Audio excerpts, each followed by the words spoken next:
Hello and नमस्ते, I am doctor शैली and आज हम एक बहुत इंपॉर्टेंट टॉपिक पे बात करेंगे विच इज़ केस टेकिंग। इसके पहले हम केस टेकिंग में जाए, we have lot of questions about case taking, like ma'am what is the method you have to follow for a case taking, 1। Second, ma'am हमें case taking में पूछना क्या है, 2। थर्ड, मैम केस टेकिंग को कितना deep में लेके जाना है, 3। We have lot of questions in your head.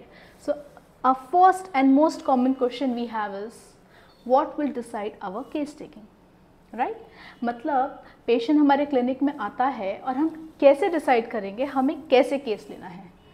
Like मोटा मोटी बोले, should I follow Kentian method, should I follow BBCR method, should I follow Hahnemann method, should I follow what you call as Hahnemann method और any method, हमें case का कौन सा method follow करना है।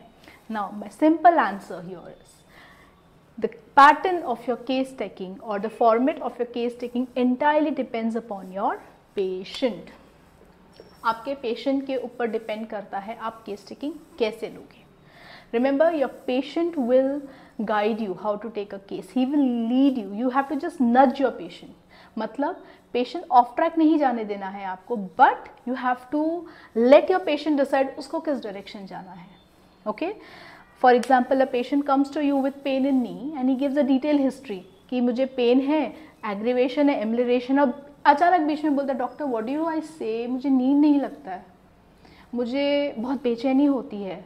We should not at that moment tell अरे keep quiet, हम आपका चीफ कंप्लेंट पेज ले लेंगे, फिर आपका पास हिस्ट्री लेंगे, फिजिकल हिस्ट्री लेंगे। No, here you have to just go with the flow with your patient. And अगर पेशेंट चीफ कंप्लेंट के बाद तुरंत स्लीप बोल रहा है या माइंड बोल रहा है, it means this is bothering him more than his actual chief complaint. आपको उसके अंदर डाइव इन करना है।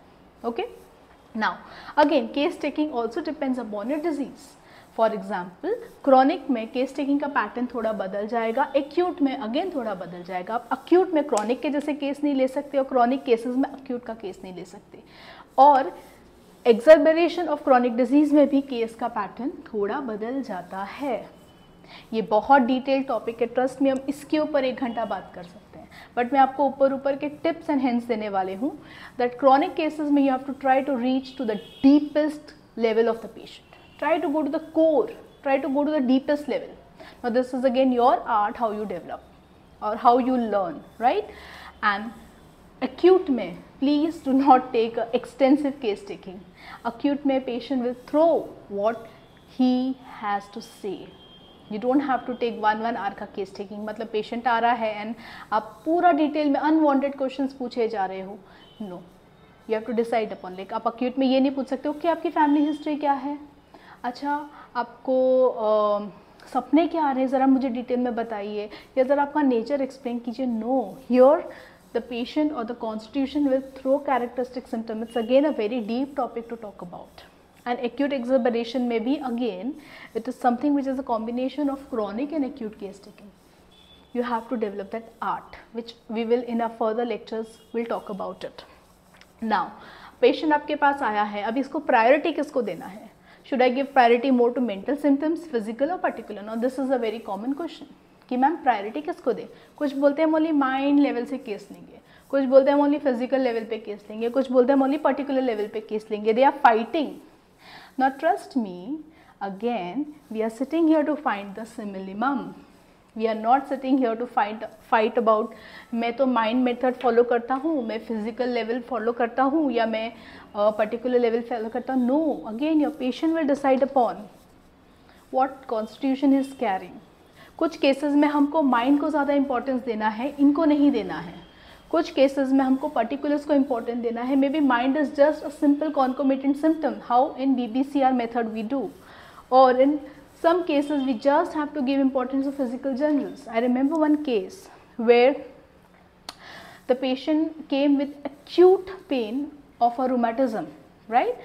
And the pains were so acute and she was irritable, she was restless, and uska all over ek history hai.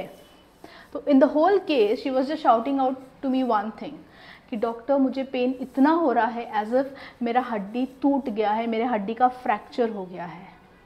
So the remedy I gave her for that acute exacerbation pains ka was Uperotum perforatum, because you have a strong characteristic symptom in that, pains as if bones were broken. तो आप मुझे बताइए ना यहाँ पर आप priority किसको देंगे, राइट?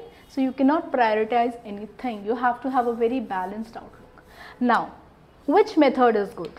अगेन इसके ही रिलेटेड क्वेश्चन है कि मैम मेथड कौन सा अच्छा है, मेंटल मेथड अच्छा है क्या, some people fight about physical method अच्छा है क्या, some people talk about particular method अच्छा है क्या, मेथड कौन सा अच्छा है वो हमको डिसाइड करना है. वो डिसाइड अगेन करेगा that what the patient comes with, what he is carrying and what are you expertising. ये 3 चीज़ें मैटर करेंगी. Which method is good? All methods are good provided these methods will lead you to the minimum. Whatever method you try to follow, remember one thing, they should complement Dr. Samuel Hahnemann's 6th edition of Organon. अगर आप कोई method follow कर रहे हैं and which is not complementing his teachings और teachings by Kent, teachings by all our stalwarts, that method is not correct, right? So follow a method which justifies what you have learned in your Organon. And how do you know your case is complete? So this is a signal. The more deeper you go into case taking method, you start feeling your patient. And when you start feeling your patient, you understand now this is it, I have understood him in and out, and the case is a complete case, right? Also you get an overall essence of the patient. आप हर dots को case में connect कर पाते हो. जब आप हर dots एक case में कनेक्ट कर पाते हो ना, you understand that my case taking is complete. वो शायद 5 मिनट में भी हो सकती है और 2 घंटे में भी हो सकती है और आधे घंटे में भी हो सकती है. And now what is the aim of my case taking is just one, to reach the minimum. Why? Next question. Because it is only the minimum, or the nearest we reach to the minimum will stimulate the vital force and will help you to assist the patient in the process of healing. So friends, this is in short about case taking part 1, where I've tried to cover most common questions we all students carry about case taking, or some myths we carry about case taking. Hope it was very clear. We'll come upon with few more talks about case taking, practical tips and hints. Thank you so much.